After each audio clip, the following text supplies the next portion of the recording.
take us down, like how it really makes you shut down. Because you really feel like you couldn't talk to anybody. Age 5 to 12, I was molested. 2 male cousins, 1 female cousin. If my mama don't believe me, what makes me think this teacher is going to believe me? I was raped in my early 20s, and I went through a lot of domestic abuse. That fear really handicapped you Yes. into really advocating for yourself. But my anxiety was directly tied to my trauma. Why else? Kids are looking up to me. It is. What we do. Girl, you's a boss mom. Baby girl, you so perfect. Girl, you's a boss mom. Making everything worth it. Girl, you's a boss mom. Stand on all of your business. And when it come to investments, and baby girl, you the realest. Girl, you's a boss mom. Yeah, I like that right there.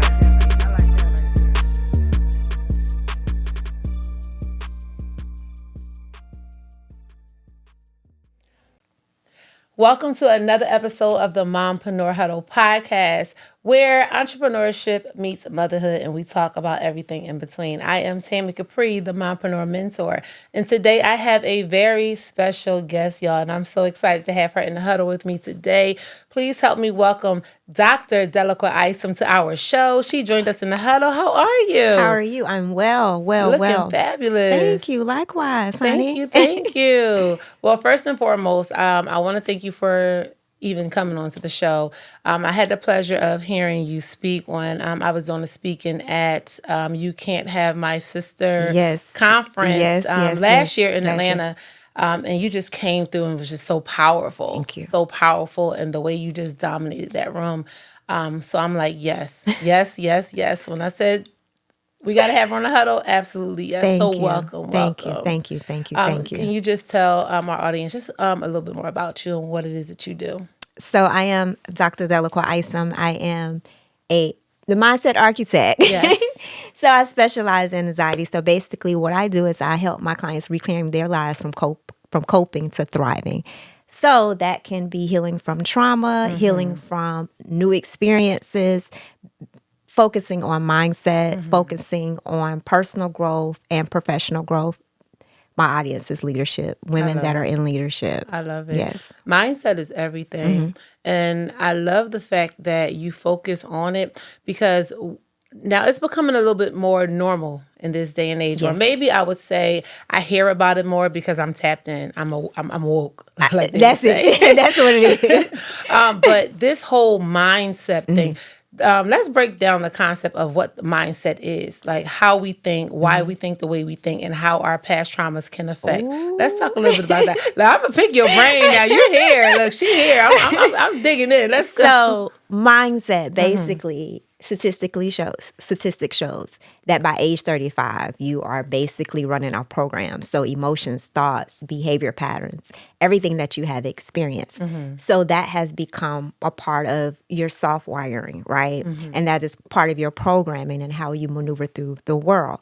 Now, in order for you to create new neural pathways, new neural architecture, you have to be present moment awareness. Most people think the same thoughts all day long, so their mindset never changes because they're not changing their thought patterns. So in order to change your thought patterns, you have to become aware of what's in your thought patterns that is producing the behavior. So what I notice, a lot of people are not aware They're not. that they're in that mindset. They're not. And is that a direct connection to their upbringing, to their trauma? How is that connection relevant? It's a big connection because you got to think about it. When you come out of the womb, you're taught everything. So you're not really utilizing your brain as much as you think you are. You're being programmed from day one. Right. And so in order for you to come out of that, you have to go into deep self-reflection. You have to become aware of you. You have to practice mindfulness. Most people aren't practicing mindfulness every day. You know, it has to become a part of what you do every single day. Yes. You know, I always tell people when something is occurring, something that's happened, don't respond right away because your response is going to come from old wiring. Right? Yes. So if you take a moment and just take a deep breath, Gather your thoughts. then you can be present with that person and respond in the now versus your past. That takes practice. It does. That takes practice. A lot of practice. But it also requires healing. Yes. it deep levels of healing, Yes. understanding your trauma, right? Yes. So a while back, I posted talking about anxiety, and a lot of times you're taught anxiety because you're not taught to address your issues coming up. Yes. Especially in the Black community, what happens in the house stays in the house. When you want to talk about something, it's not They right shut it now. up. They shut it They shut down, it up. right? Yeah, And yeah. so because of that, when you grow up as an adult, you don't even know how to express yourself. You don't even know how to connect to yourself, hold an emotional space for yourself. So your nervous system goes acting a fool. It's acting all over the place. Now you're having panic attacks. Yeah. You're having, The different chest forms, is the getting chest, tight and everything, the Ooh, sweats, you speaking to me. You speaking all to these me. different things. So my battle started with anxiety when I was a teenager. Okay. But my anxiety was directly tied to my trauma. Every time I would get up to speak in front of the class, I would go into It would trigger it. severe anxiety attacks, like panic. They would have to literally rush me to the hospital. And physically, because I suffer from anxiety as well. Physically, it takes a toll on your body. It like does. I felt like I was dying. I felt like it was heart attack. And people around you are not really aware. They think you may be exaggerating, right? But anxiety would really have you feeling like this ain't it. This you know ain't what I it. mean? This, like, something is seriously wrong. Something is seriously wrong. I think I don't like the way society has made anxiety normal. Yeah. Like they try to tell you this is normal behavior. Nothing about your nervous system acting up Is normal. is wrong. I mean, Right. is wrong. Is definitely wrong. Something is wrong with you. Right. And so I was placed on medication. I was on medication up until probably like my early 20s. I tried to overdose on that medication, through a domestic dispute with my daughter's father.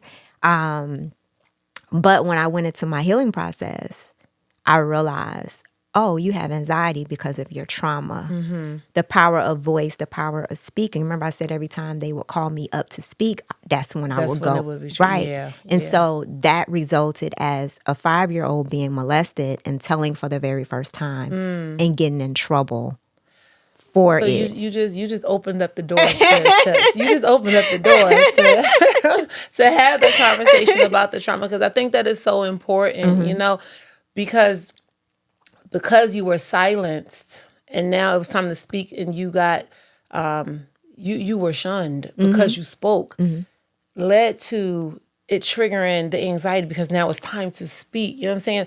That connection right there, that is deep. You know what I'm It's saying? very And deep. that is truly deep.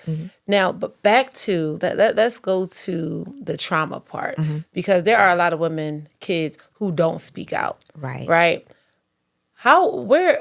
Just tell us a little bit about your story. Let's start there. Okay. Your trauma. So from age 5 to 12, I was molested. 2 male cousins, 1 female cousin. I was raped in my early 20s, and I went through a lot of domestic abuse. So my trauma, my anxiety came as a result of being molested. So when I was molested for the very first time, I told. I didn't tell right off the bat. My cousin was in the bathroom. When your kids, go in the bathroom, close the shower curtain and go. Yeah, And I didn't want to go. And my mom was like, what's going on? What's going on? And I literally had to go to the bathroom. You're a kid, you antsy, you moving all around. Right. And she's like, just go to the bathroom. And I'm like, no. And I finally told. So when I did not tell my auntie, I got in trouble. My auntie was my cousin's mom. So I got a whipping for it. So from that point on, I never Didn't said wanna say. anything. So I was molested repeatedly. That whole time, I never said anything else. So even when I got raped, I didn't say anything, because you got to understand, when you're dealing with trauma, how it shuts you down. I didn't know the power of my voice. I know it now as a result of healing. Right. But my voice was shut down. At that time. My inner confidence was shut down. Yeah. No one wants to hear me. No one is going to protect me. So right there, that part for trauma victims, I mean, because the world really don't understand. And it's always, even now, we see it in the celebrity form, right?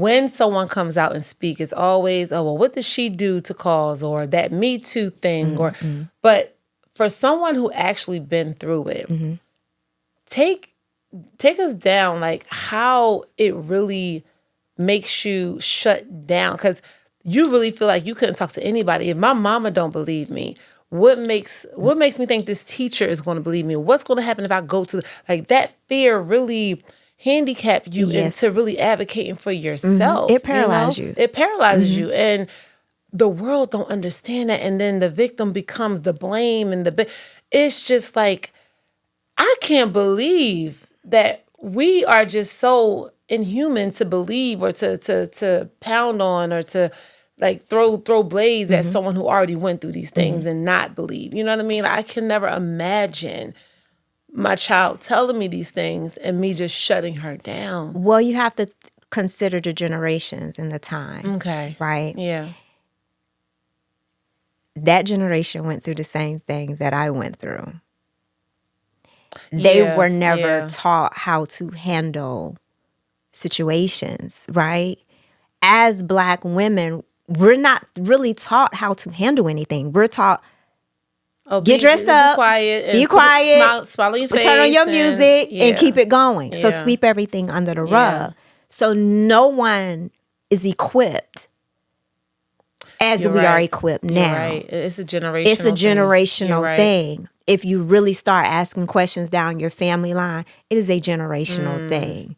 And so once you understand that, so I switched it from why me? Why am I going through all of this? Why all of this keeps happening to me, to feeling empowered through my healing, saying, why not me? Yeah. I'm the one to change the cycle. Yes. I'm the one to break the cycle. Yes. In that's when I found the power of my voice. So this is not going to happen to my kids. And they're 30 and 32 now. Yeah. So it didn't happen to them because of open communication, because of saying, hey, no, you're not going to stay the night over there. They can come over here. Their parents can come and investigate, do what they need to do. But educating them and saying, hey, this happened to me as a child.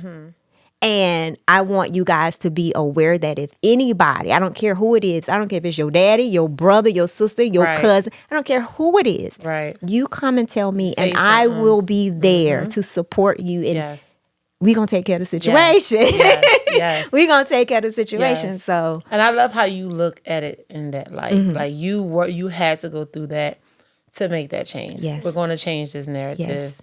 How do we get to that point on a grander scale? Changing the narrative. Is one person changing themselves first. You can't change someone else if you're not the change. I always say, be the change you want to see. And so it's the community thing. It starts with you, starts in your household, then it starts with the neighbor down the street, and so forth. But it has to be a like-minded thing. We have to become aware of what's going on around us. Just because you see a person and they look up to par and doesn't mean that they don't have experience behind that door. And so we have to learn how to show grace and compassion and empathy to people. You know, but that requires you being present in the moment and what's going on around you, and also being aware of yourself. So I think that's how it starts to change. But healing is the root of it all. That's the root and the foundation of it all. If you are unwilling to heal, then you're not going to see change. You're going to continue to repeat the cycles. You're not going to create new neural pathways because you just aren't aware. Some people, in my line of work, some people have a hard time remembering their trauma because they're suppressed. And so they can't remember it. I was like that at one point. I was like that at one point. And so when I'm like, okay, we need to start meditating so that you can tap in a little bit different on the spiritual side. And this is why this is so important. Like, I promise, like, the healing journey is so beautiful. Like, beautiful. I love my healing. I am in a different part of a healing journey right now. But where I've come from, like, I love just to be able to see the growth and to see, like, my thought process now is so different, you know. And I get excited about it because it's like an outer body experience, right? Like, even us sitting here just talking about it, these things get me excited because I know the possibility of how peaceful you can be, the impact that we can make, how good your life can be, how motivated you can be just by fixing these things, just by dealing with the trauma and heal and start the process, start the journey. And it wasn't easy by far. No, it wasn't. Start. It wasn't Right. easy, but once it clicked, it clicked. I had to change my circle. I had to change my environment. Yes. I had to change who I was around every day. I had to change how I was getting up. I had to get a routine in place. You know what I'm saying? Like, once I really started implementing the things that my coaches and my mentors and my therapists were saying, girl. When you start transforming, right? You can't heal in an environment that broke you. Right. Like, you have to get out of that environment. Yes. You have to change everything around you. Yes. You have to create new habits. Yes. People, I don't understand. It's like, why do you keep, if it's hot and if you touch the fire, you're going to get burned. Why do you keep going to that fire? Why do you keep doing that? Comfort. Yeah. Comfort. And this is the thing. Most people are addicted to their own thoughts. So some people are addicted to their trauma, the thoughts of the trauma. So they're chasing the repetitiveness of what they've experienced. So you have to think about it. Your body produces chemicals, right? Being addicted to your own thoughts is no different from a person hitting a crack pipe. A drug addiction. It's no different. It's releasing that same chemical. Okay. Most people think the same thoughts every single day. Think about it. Yeah. Even in a positive light though. Because like for me, I literally think the same thoughts every day. How can I make a change? How can I make this better? How can I improve? You know what I'm saying? Like, even though it's not negatively impacting me, but I see how someone can have the same thoughts. The same thoughts every day. So when you're having the same negative thoughts, what do you think is doing to you internally? Sickness, disease. Yeah. Yes. Because when your mind is not functioning properly from the chemicals the body is releasing, you're not thinking about your habits. So now you're going to the sugary, the starchy foods. You're putting things in your body that don't serve you. Yeah. But it's all from that chemical. It's the craving that is coming from that chemical reaction. Yes. So that makes so much. This is everything aligns with it. Like, it does. Like, it makes so much sense. It does. This is why they tell you, like, a person that's on drugs, don't give them candy. Yes. What do people do when they're sad and depressed? They go to food, sweet things. So when someone is starting their healing journey, do you deal with do you have clients that are just starting their healing process? Okay. Yes. So what does it look like when someone who is fighting that for you on your side? Because I know it looked like from me on my side. I was just ghosting my coaches. Like, I wouldn't respond. Because I wasn't ready to deal. I wasn't ready to face me. But she didn't give up. You know. What does it look like on your side? On my side. Yes. So this is my purpose. Okay. I can do this in my sleep. Okay. I don't have to ask a person about their trauma. I can see when I look at them. Okay. So it's very easy for me to get a person to open up. Okay. About their trauma. I could get that from you. Yeah, she has a good, it's a good space here. Let me sign up. Wait. I get that though. I get that from you. But it comes through sharing my story. Yes. From a place of power, not from a place of pain. Okay. And then when they really start interacting with me, they see it. This woman is exactly who she says she is. That's that trust building factor. Exactly. Okay. I've had just one of my clients. She was supposed to be here for 3 days from New York. She met me. We had a conversation. She's like, I don't know, but there's something about you. And I'm like, And she said, well, let's just do one session. Okay, no problem. But you're going to pay for that one session. You're going to pay for that one session, right? So I met her and I saw it all. And I asked certain questions. I could tell she didn't hold any emotional space for herself because of the trauma. She was totally detached, you know. But Yeah. I just showed up as me. Yeah. You know, we're two different races, you know, so that was different for her. But I just showed up as me. And I took my time with her. And because she deflects so much, it takes a lot of patience. So because I'm spiritually led in what I do, I don't enter into the session alone. I enter with my higher consciousness, my Yes. God self, Yes. right? Yes. And Yes. so even in the guidance on how I'm leading them, it's It's all divine lead. it's all divine. Yes. Yes. And so I'm very patient with them, and I have compassion because I know what that looks like. Yes. I know what the battle of trauma, not wanting to deal with it. I know how it sounds. I know how it walks in the room. I know it, Yes. you know? That is, I love when I can see the true calling of someone. And especially, like you said, you can do that in your sleep. To get to that level of expert in whatever industry you're in is a real blessing. And it also shows that when you're walking in your true purpose and you're obedient to your calling, it's going to come naturally. You know, like of course you have to go to school, you have to fine tune your skill set always. Like we're always learning, Always learning. but to just to naturally walk into why you were created to do this and knowing it because of what you've been through, that right there is what makes all the difference to me. It does. When someone is helping someone, it makes it comes full circle.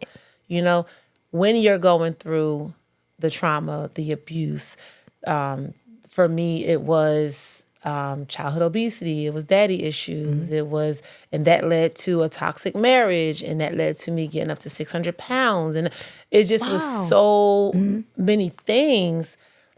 And I was asking God, why me? You know? But now that I'm in the space that I've healed and healing, and I can step in and I can do, well, he put you through this single motherhood with 3 kids, almost going to foreclosure, going through a toxic divorce, and still trying to build a business successfully. So you can show another mom how to do that. And it clicked when I started doing this. When I started helping mompreneurs, because I know what it feels like to have a dream. Oh, come on. And not to have any backing. Not to have any support. Not to have the resources. I know what it feels like. Just your faith. Just your faith. And knowing that this is what I'm supposed to do. Yep. I know what it feels like. But I didn't have that person to say, Tammy, keep going. Of course, my mother was there. She gonna support anything I do. But we come from, like you said, that generation. They were laborers. They didn't know how to dream, quote unquote, like how we do. They weren't entrepreneurs. They clock in, clock out. Nothing wrong with it. But I didn't have that person to say, I see your vision. I see your dream. And by me having to go through that, by still building this dream, it's like, okay, now what I'm going to do with this. Now, and I met a young lady, my very first client ever. I met a young lady and was starting businesses, stopping business. And I'm like, girl, like you have children. My whole mission is to help women understand that you can show up as a mom and be flexible and create your own time, but you got to build something. You got to build something. So I just love to see that. I love to see when you can walk in your purpose and you are. I love that. Like it takes it. It's not easy. It's not. It's not it's right. It's hey, it's another level of hard. It's right now. And so I started out in cosmetology. Okay. I did hair for 18 years. Okay. 16 of those 18, I did training, but through it all, I was coaching. Okay. I was doing what I do now. But you wasn't doing it at this level. You're right. Every hairstylist is a therapist. Hey, let me tell you something. Let me tell you something. And my clients at that time, they would be like, you're so young, but you're so wise. Like, how do you get all this wisdom? And it was just because I was tuning in beyond everything that I was hearing and that I was seeing. Yes. I grew up in the church But I also felt like there's something deeper to this than what y'all preaching about. It's some other stuff to this. And we really need to get spiritually connected and not religiously Yes. connected. Yes. And so Yes. my healing afforded me that. Okay. It afforded me the ability to tackle those limiting beliefs, to tackle those things that we were taught. Because, I don't know about you, but we were taught meditation was a bad thing. You're worshiping It was Buddha. witchcraft. That's what I was taught. It was witchcraft, and I've heard a lot of things. It's a lot of things, right? Yeah. But when you quiet yourself, that's the only way you can hear higher That's the consciousness. only way. Yes. Consciousness speak to you. That's Prayer is a form of it. Like a when prayer, you're- right? Yeah. So you're praying, but then also you have to be quiet to hear guidance. Mm-hmm. You can't pray yourself through the guidance. No, you got to have hear to it. hear You it. got to get quiet. But this is why that is an individual journey. It That is. is a personal It journey. is. It's more than just us going into the house of the Come Lord. It's on. more than just us congregating together and Come talking on. about it Come and on. preaching. That is personal. When you are behind closed doors and you drop to your knees and you're just quiet and you're just sitting with you and him. Yes. That's when it connected for And me. it's daily. Yes. It's not, Yes. let me do it this month and Yes. not do it next month. It's every single day. I was watching a video by Pastor Mike in Rock City. Are you familiar with Pastor Mike? He's a pastor in Alabama. I think I know He he's said does he something. sing too? Okay, He okay, does, yeah. he does. So it was one of his sermons, and he said, you can't just do no drive-by, hey God with him. He was like, if a man come in your life and he just drive by and say, hey, how you doing? You don't hear from him in 2 weeks. What you gonna tell that man? You ain't gonna, exactly. He's like, God don't want to hear. So when you said that, that's what it reminded me of. Like, no, it is a daily It is thing. a Consistency. daily thing. Build that relationship. And sometimes it's several times a day, depending on what Absolutely. your life look like. Absolutely. Absolutely. And depending on what your purpose look like. Absolutely. Because when you're walking in purpose, it's wherever you go. Wherever you go. It ain't just when you show up with a client. Right. It's wherever you go. Right. If you walk into the gym, you walking in your purpose your because purpose. somebody gonna cross your path Yep. that you're gonna have to say, hey, Yep. how you doing today? Absolutely. Absolutely. So Absolutely. it's a daily thing. A daily thing. And so I took on I took a new journey with the kids. Okay. Where I decided to read the Bible from the very beginning with them. Okay. Now I've never read the Bible from the front to the back. I'll pick out scriptures. Yes. I'll get them from whatever I'm going through. I'll ask Google, what's the scripture about X, Y, and Z. But this is the first time I said, no, we're going to read from the front to the back. Because I kept hearing about their stories in the Bible. So when I was picking out, I started reading Proverbs and I started reading Psalms. And I'm like, yo, there's actual stories about people sinning and people like, so even my thought process prior to me tightening my faith, my thought process about it was different, so I had to get into that and learn. I said, no, I want my children to learn this early on. I want to change that for them so that way they have the tools that they need when they're feeling like, oh, I can't come to mom or I can't come to somebody else. So you can always go to him. Right. Changing that because I felt like I didn't have that, I think that's a good thing to instill spirituality into your children. I did the same thing, meaning I did it differently. We didn't sit down and read the Bible together. I pretty much read it on my own. I gave them scriptures to read. I gave them, you need to read this and get your attitude together. Check it. Especially that 32-year-old, that son of mine. Yo, I can't believe, He first of gave all, me wait, the I can't believe business. she got a 32-year-old. Listen, let me tell y'all. She over here looking good. Talking about she got a 32-year-old. Listen, I just had to throw that and give you flowers for that because you are gorgeous. Thank you. Take care of yourself. Yes. Take care of but yourself. I'm going to tell you this, and this is why I tell people when you're going through your process of healing, you want to come out with some stuff. You don't just want to go through healing just to be talking about you going through healing, You want right? the makeover. You want the full and so one of my inside and out. One of my things, if I'm going to go through this, keep me youthful. Yes. And I don't want any residue. So at that time, we called it residue. We didn't call it triggers. Okay. I don't want any residue of my experiences on my life. Just wash it away. Wash it away. Wash it all and to away. keep me youthful. So that has been my thing. Of course, I take care of myself, but that I feel like God really honored that with me. Okay. Like literally. Because Okay. even when I tell my story, people are like, what? You've been through all of that? And you can't even tell. Even people I went to school with, Yeah. they're like, we didn't know. I know. What are some of the things that you do to keep you in that youthful mindset? What are some things that you do? I like the playground. Like the swings playground. And, the yes, swings. okay. Yes. The weather done kept me inside, but but I love to go swing. Okay. I do a lot of grounding. We're Okay. walking outside bare feet. I do tree hugging. I love the ocean. I sit in the Okay. sun certain times of the day when the weather So permits. you like to take it all I in. take it. It's Take it spiritual. all It's spiritual. Yeah. It's Yeah. spiritual. Of course, I'm up 3:30, 4 a.m. and I work out every day. Not every day, but at least 3 to 4 times a week, depending on the week. So that's just my lifestyle.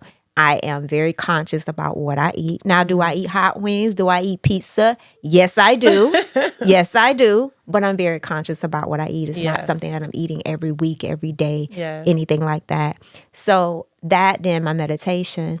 I literally, that is what keeps me in peace. Nice. I like the fact that you said, do I eat hot wings? Do I eat pizza? Yeah, because even for someone who is on that journey, of course that's a healing process too, a form of healing. We think we got to be so hard and so strict. Is that the quickest way, in reference to triggers and trauma, by trying to do it all at once? Is that the quickest way to revert back to that when you're dealing with someone who had suffered from past traumas? Yep.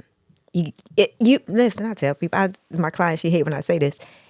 You don't grab a whole piece and just put it in your mouth. Yeah. You take one slice, right? But out of that slice, you take a bite A bite at a time. Same thing with your healing. Yeah. You take a bite at a time, step by step, one foot in front of the other. Should you always be healing? No. Really? You should.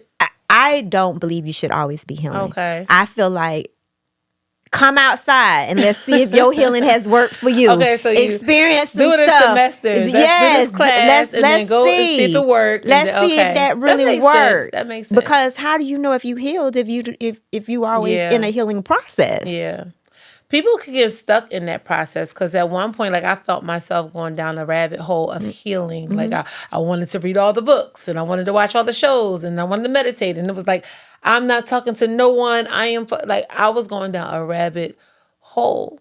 Like, I did not relapse in a way where it affected me, but it was one point where I stopped doing work. Because I was just so tired, and I just wanted to lay and relax. And I don't know if it was going into a depression, but it was just okay. Yeah, I did need that break. Did I stop? No, I just found another way to deal with it or to do it. But I can see why we would need a break from healing. Yes, You do. You need a break from healing, and I hate. This is another conversation that when you're healing, so that you don't have triggers. You have to heal the details of the trauma. Heal the details of the trauma. So meaning the experiences. Okay. What were they? Recall them. How did that feel? All of them. All In each one. in each one. Okay. Recall back. How did it happen? I don't know how much I can say on this podcast. Oh, you but, can. but I'm going to use me for example, right? How did it happen? Okay, you were laying in the bed. He came up to you. He pulled your pants That down. detail. That's what I'm talking about. okay. The details, Okay. the experience. What do you remember about it? What did he say to you? Because all of that has come a part of your vibrational being. It is a part of the programming of how you're responding to life. So Wow. you have to, this is what I say, you have to heal the details. And this is part of what I do. I help them identify and heal those details because that's the only way that you're not going to have the triggers. So when you're breaking down the details with a client, is it a specific thing that's normally the trigger? Like it wasn't the, so if we're saying, okay, he would come in the room, he would shut the door, but it's like all of that is fine until the moment they felt a breath on the neck or the moment they heard the baritone or is it a specific thing that is normally connected to it, or is it just the sequence? Sequence of it all. The sequence of it all. I think I don't like surface level healing. I'm going to say it like that. Because we have a lot of people that have done surface level healing. Those are the same people that say, oh, that's a trigger for me. Because if it was healed, then you would no longer be triggered. no longer have the trigger. Oh, okay. I got some surface level healing there. You would no longer have the trigger. I don't care what people say. Yes. In my experience and in experience of my clients. Yes. When you heal, there's no trigger. There's no trigger. There's no trigger. Right. You may have a memory of it, but that memory no longer affects the way you show up. Right. The way you interact. I used to be one of the people, I don't like people. I'm going because I don't like nobody. I used to be one of them people.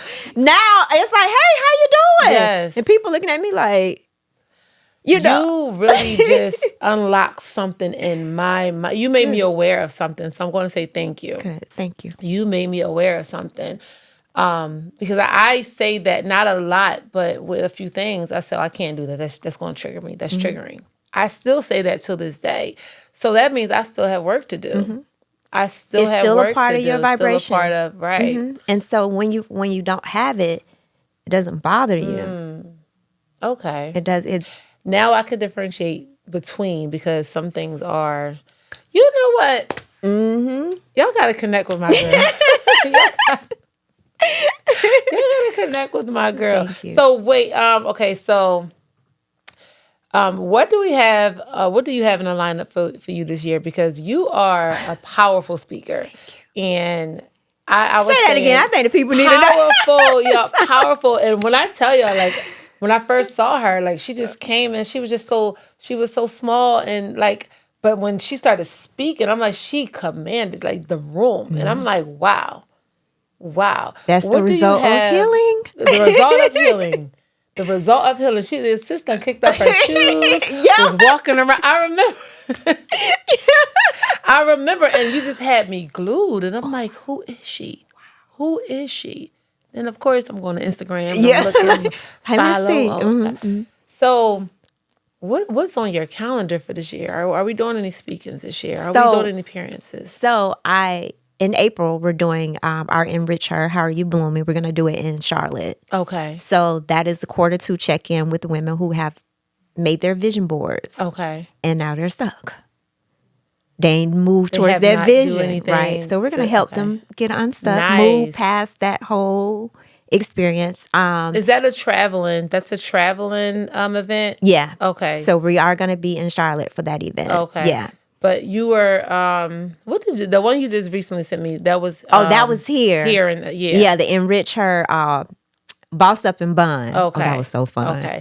Yeah, I'm coming to one of your events. Like, I'm going to see, that's why I need to know what you got ahead of time so I can put it on my calendar, because... In August, I'm teaming up with a hypnotherapist. Okay.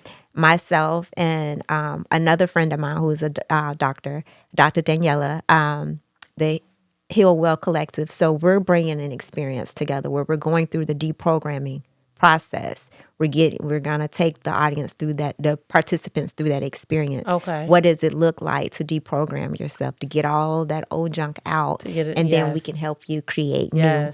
So that's going to be in August, the weekend of the 22nd. Okay. Yes. If you give me the flyer, I will definitely put it on our website, and I will put that out for our audience as well. Thank you. God willing, I will be there, because I just I appreciate the space that you're creating for I'm gonna say women because we're here. Do you work with men? I do work with men. Okay. I don't work with all men. Okay. Because I need to know the motive. I need to know the motive. Maybe I need to know the motive. And so if I feel the motive instantly, then I'm going to refer you to somebody else. Okay. I'm not her. Okay. Look, tell me straight. I'm not her. Don't play with me. I am not her. Don't play with me. Right. So I Okay. will refer to someone Okay. else, but I do work with men. It is Yes. much needed, though. Like, this lane is much needed, especially here in Atlanta. Entrepreneurship is big. It is. Everybody got a business. Everybody got a brand. Everybody's doing this and that. But there is a lot of disconnect because there's not enough healing for them to make it to the next level. In order for you to scale a business, you can try to grow, but it's the difference between hustle, grow, and scale, right? Everybody's just hustling. Everybody's hustling, and they don't know where the disconnect is between hustle and grow, actually running your business. And it is mental. It's a mental thing is. that why they can't break that barrier. And it comes from trauma, healing. Why am I so afraid to hire that team? Why am I so afraid? Do I not feel deserving Oh my of gosh. building a successful business? Am I not good enough? Or even when you make it, because I know we all suffer from it. I'm not sure if you had to deal with that imposter syndrome. Oh, yeah. Right? Yeah. That never goes away. Every new idea that comes along, you're thinking, am I the right person to pull this off? That doubt right That doubt, there that stops us from getting to the next level comes from that trauma. Comes from, Oh, my and this gosh. is why it is so important. Like, narratives. what you do is so important, y'all. Y'all. The stories we tell ourselves. Yes. You know, you can hear something at 5 years old on the playground, and that thing sticks to you till you're like 40. And you don't even and know you it's don't there. even realize it's there. Now Right. you're wondering why every time you look around, it's reoccurring, keeps coming. That's why I was talking about it vibrationally connects with you. It leaves that imprint in you. Because now you're in this relationship and you feel undervalued, underappreciated because something you heard. And you're only meeting the same type of person. You're reliving the experience. You've created that. You've taken that narrative and wrote a whole storyline. Yes. And created your characters, and you being the main one. So, speaking of characters, is this what is the framework of your book? Which one? Oh, so I thought you only had the one. I have two. So the one that I see you promoting on your Instagram, main one. I promote both. Do you? Yeah. Let me go back so and see. I have Through the Pain I Rise. Let's talk. Through the Pain, all right. That's what it is. I'm about to say. So I know that it's is pain. I didn't my want to say the title story. wrong. Yeah, that is my Okay. story of everything that I went through in detail. And people say it reminds them of Juanita Bynum, No More Sheets. Okay. It's very raw. It's very honest. It's very transparent. But I share my story. I share the details of my story, what I went through, and how did I begin to heal. So I share all of that. And that book was written it was prophecy for one. I was prophesied at Essence Festival, standing in front of the Marriott on Canal Street in 2007, that I had a story to tell, and I was like, child, please call that boy everything but the child of God. Told him, no, I ain't writing no book. Are you nuts? That was 2007. I was still in Florida. And in 2015, God gave me the title. Yes. And I was like, okay, this means something. I'm not sure. And then right before my 40th birthday, 2 weeks before my 40th birthday, I heard Higher Consciousness Speak say, now it's time to tell your story. You know what I said? I did. I put it on Facebook. That ain't enough. That ain't enough. And I was like, oh, we said book, not Facebook. that part. And I was like, oh my God. It all came back. Yeah. The prophecy, the title. Yeah. And I started. There you go. And so, my book was not a healing for me because I had already did the work. You was just... Now it's time to testimony to help somebody somebody else. And God told me you're gonna have tough skin because they're coming for you when you write this book. What were there some things that? Well, first of all, let me ask you: your family members, are you all still close to like now in this day and age, or are you? Okay, so family. One of my cousins that molested me died through my healing process. So y'all never even had it. We never had to confront him, or No. My other cousin that is still alive, I see him, walk up to him, what up, cuz, give him a hug. I'm not getting in the car with him by myself. But if we in the room, then we in a room, we're having a conversation. And people look at me like, because it's called healing. Yeah. It's not They look at like, she could still talk to him. I would Right. do this. Yeah. Right. But And I'm then- okay. Yeah. And then my sister's female cousin that molested me, I actually helped her walk through her healing a couple years ago. Really? I helped her to unlock some stuff that she had suppressed. She's a pastor's wife. And she was like, I just need to know why. And she realized through our conversations that things had been done to her. She never dealt with anything. Look at hurt that. people, Absolutely. right? Absolutely. So good thing I didn't turn my trauma Just like see that. your obedience just saved yo. Just Were people shocked? Mm-hmm. I guess is my question. After they read the book, and then you went into detail, I'm sure. Oof. After they read the book, were they shocked to know that you really went through all of this? They were shocked. And then there were people that knew. Okay. Right? So the 'Cause I'm brothers. thinking back in the day, Yeah. people be knowing. But they don't say anything. And so, of course they try to say, well, that ain't true. And then one of the brothers came up and he was like, nah, she ain't lying. Yeah. That's all true. So then I had people say, well, why you writing a book now? Why you writing a book about my dad? This ain't about your dad. Right. This Right. is about my experiences and how they are to help other people. Now, if you want to question time, and you got to go talk to God. I'm just being obedient. Yeah. So I really had to You shut. were having the attacks come, I- but you were prepared for it. I was prepared for it because God said it. He right, said it, but yeah. they came. Yeah. Because my book, I changed everybody's name except for mine. I even course, changed of my course. children's name. So even when my son read the book, he was going back. Who is this? Who's she talking about? Because he done grew up around some of these people, Yeah. Yeah. So it was tough for him. It really was. My daughter still to this day won't read it. Okay. She won't read that it. was gonna be my next question. knows, Did but they she actually read the? Okay. my son did. And so Okay. my son, he says, now I understand why you were the way you are growing up, why you were so tough on me and tough on us. Like, now I get it. And he's a parent now, so he get it. Yes. Yes. He, and then I've always had that spiritual eye. You can call it prophecy, clairvoyance. I see things, I dream things, I hear things. Yeah. And so that has always helped me navigate Okay. and always helped me navigate through my parenting. So I dream something, wake up and, hey boy. Yes. Quick, fast, in a hurry.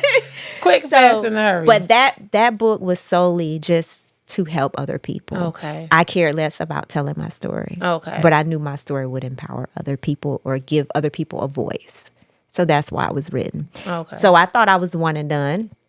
Even when I wrote the second book, God was saying to write it. So what's the second book Behind the about? scenes of purpose, Yeah, how to align to your purpose. And Okay. so it's about the challenges you face, coping versus dealing is a difference. A lot of people coping. Yeah. I say, no, baby, we got to gotta deal with this deal stuff with so it. we can stop coping, It's just a forgiveness. Band-Aid. It's a coping Yes. Band-Aid. So that book goes into more mindset.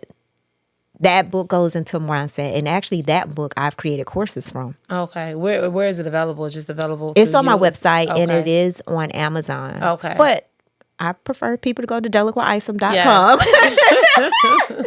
Well, that's why I'm going to go to get it. So. DeliquaIsom.com. That's why I'm going to go to get it. Yes, So, thank you.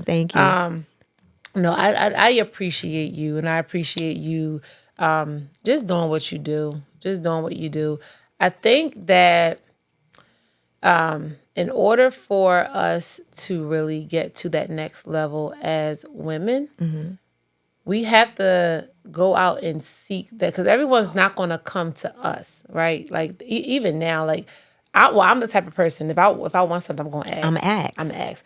But the masses is not that way. So it's it's up to us. It's our responsibility to go and seek those people, to go and find those people. And that may put us in a place where we never expected to be. Yes. God, why am I here? Yes. I did not, I Yes. don't come to strip clubs. Well, how did we get here? You know what I mean? Yes. But You'll you be end up meeting amazed. somebody, or you end up coming across somebody, you'd be amazed. So I think it is so important that we have those platforms like this, or we have these events, and Yes. just sharing like what's going on. You know what I mean? So whatever you have going on, like the Huddle is tapped in with you. Thank you. Likewise. Definitely will spread the word, share the word, because I mean, it's going to take all of us it's a collaborative effort to reach the people we're supposed to reach, the women, Yes. because we can be a powerful force. Come on. We can be a powerful Yes. force It in takes breaking community. down those barriers of jealousy, competition, and especially in our Black community.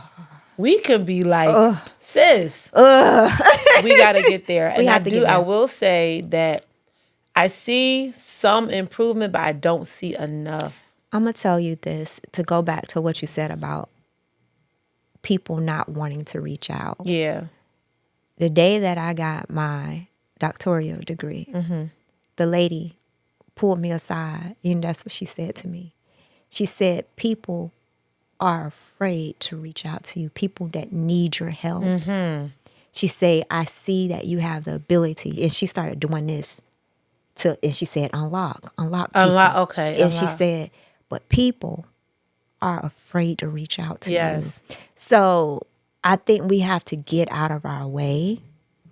We have to, whatever that is, lay it aside to get the help that we need. I'm like you. If I want something, I'm just going to ask. I'm going to ask. I'm coming I'm to going to you. ask. It's just that simple. What's the worst you can say? No?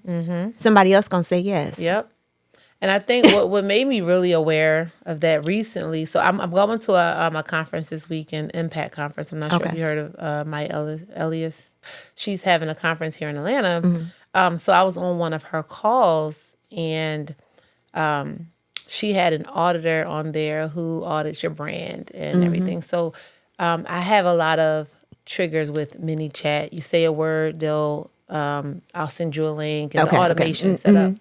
And she was saying, consider this. And this is what made me think about more. I have to go out and go out. Because everyone's not like you, Tammy, right? No. People are ashamed. Like, even if it's something like a free checklist or a free guide to help you or free whatever, people will not comment to get it, knowing they need it, because they don't want to see anyone else see their comment. Oh, she need that. Why she need this? Why? But then I'll get a DM and say, hey, what's this about? Or I'm like, but she made me realize some people are that, and to us, we don't think about, okay, well, it's just a checklist. It's just a freebie. Like, it's a down. But the amount of embarrassment people feel if they Psychological think trauma. that they need something, if someone else that they know see that they're comment or inquiring, it's like, oh, I thought you had it going on. What you need that for? Or what? That is what keep people stuck. So this is why I say, okay, she made me realize that people are not always going to come to you, or even if it could be right there, they're not going to grab it. Sometimes you just have to take that piece and put it right on their plate and say, here you go. Here you go. I think it's a place of readiness too Yes. with people. I Yes, think that people too. have to be really, really ready. I know when people come to me, they have to be ready. And I will send them away if they're not. Yes. Because you're going to waste your time.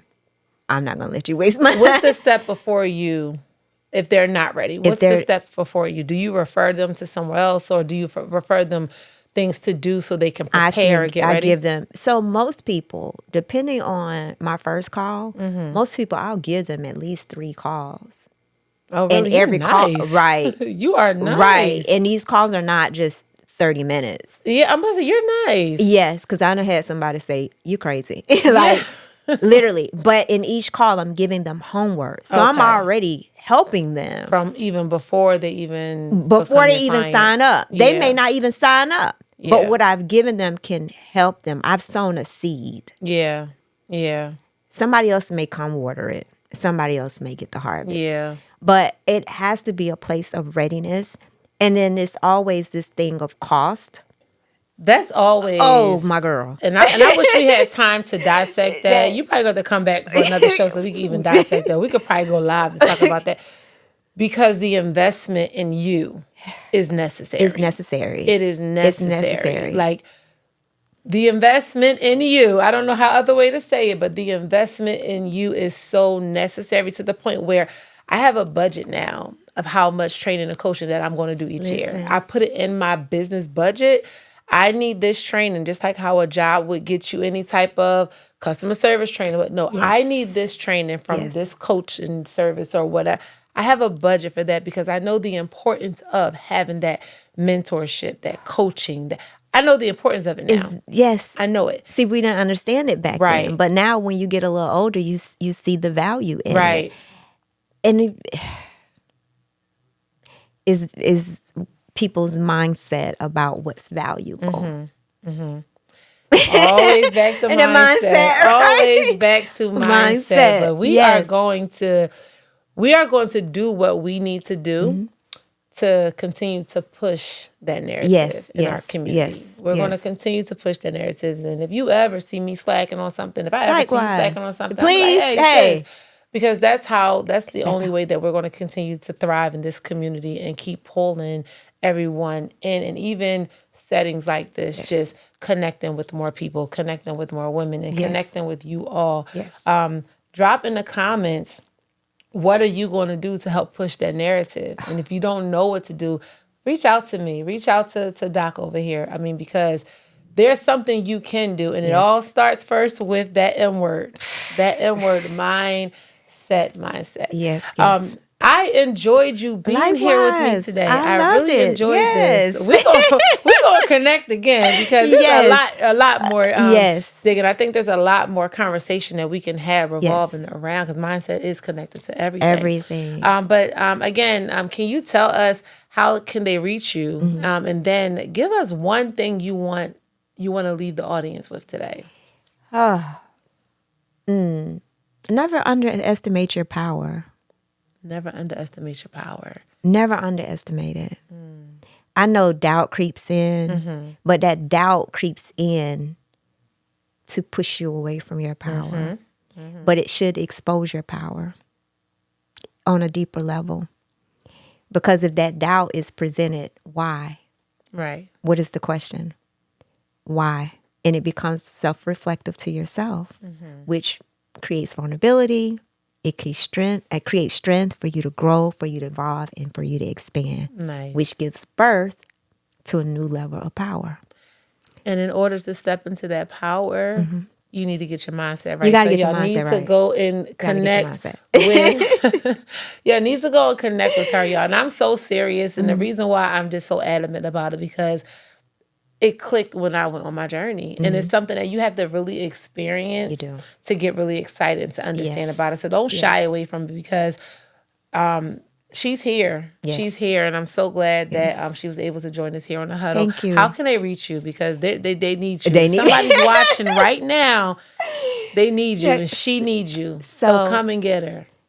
So Facebook, Instagram is my name, Dr. Deliqua, Deliqua. Last name is Isom. My website is the exact same. Just make it simple for everybody. It's just my name, DeliquaIsom.com. So Instagram, Facebook, DR is in front of Deliqua. Thank you. So yes. Thank you. Well, I truly thank you for coming into the Huddle with me and having this conversation. It was fun. And I truly appreciate y'all for tuning in. If you would like to be a guest on the Mompreneur Huddle podcast, make sure you connect with us at www.themompreneur.huddle.net or just shoot us a DM on Instagram.